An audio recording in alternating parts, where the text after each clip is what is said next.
Hi, I'm here to give you some tips on communicating within your relationship.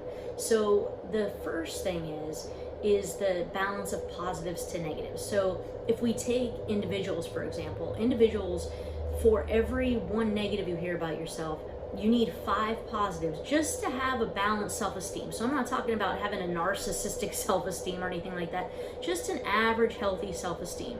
And in a relationship, the research shows that for every one negative within your relationship, you need anywhere from 15 to 20 positive. So for this video, I'll be using 15 to give you the benefit of the doubt and make it a little easier on you, aiming for 15. So how that works out is, say you're in an argument or disagreement with your spouse or your partner, and the words that you choose are negative, and you roll your eyes at them, and you have a negative tone of voice, and you turn away from them perhaps with your body language. You slam a cup to the table or something like that. That's 5 negatives. So if we do the math there, you need 50 positives to just balance out your self-esteem in your relationship. And so hopefully you're not arguing all the time and collecting all the negative all the time. And if so, I would really recommend to even stop watching the video and just call a therapist and reach out to try to help reduce those negatives, so that way you don't have to have so many positives to make up for it.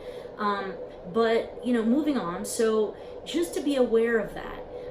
Another tip in communicating is, unless there's violence involved, so there's ever emotional abuse, physical abuse, sexual abuse, these things are not relevant to you, and you should be reaching out to a therapist, calling a domestic violence hotline. You can Google one, to find one in your area.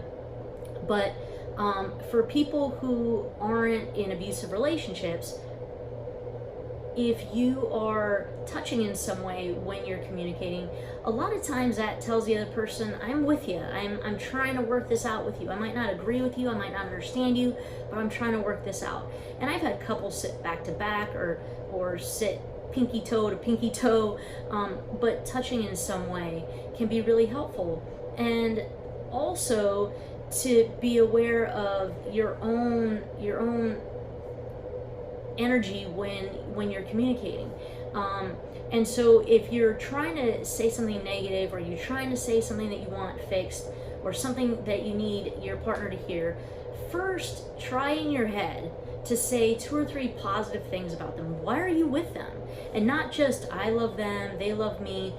That's pretty vague. Be more specific. That could be one of them, but be more specific, because it tends to be hard to say to yourself, I love the person, is always there for me and cares for me and is kind, and F you, like that usually doesn't roll together. So if you are saying some positive things to them or to yourself first, a lot of times your tone changes a little bit and you become a little bit more softer. And in that, guess what?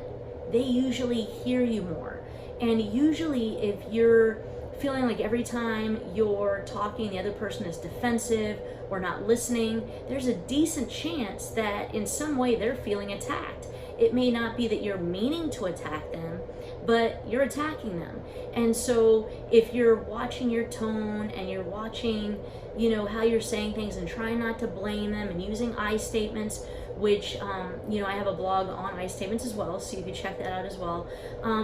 Then, if you're still having issues, call a therapist, sign up, find out what's going on. A lot of times they can just watch you and identify, oh, if you were to tweak this a little bit, if you were to tweak this a little bit, things might work out. And sometimes that's all that's needed.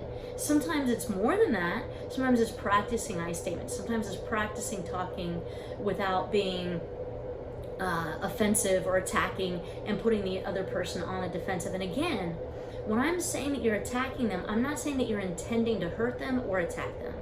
I'm just saying that they're hearing it in a way that they feel attacked, which is really the most important part of it, because you're wanting them to respond, you're wanting them to listen, you're wanting them to be in this relationship with you. And so when you're trying to convey something to them, it's important to say it in a way that they can hear. So I hope that was helpful, and I hope you have a great day.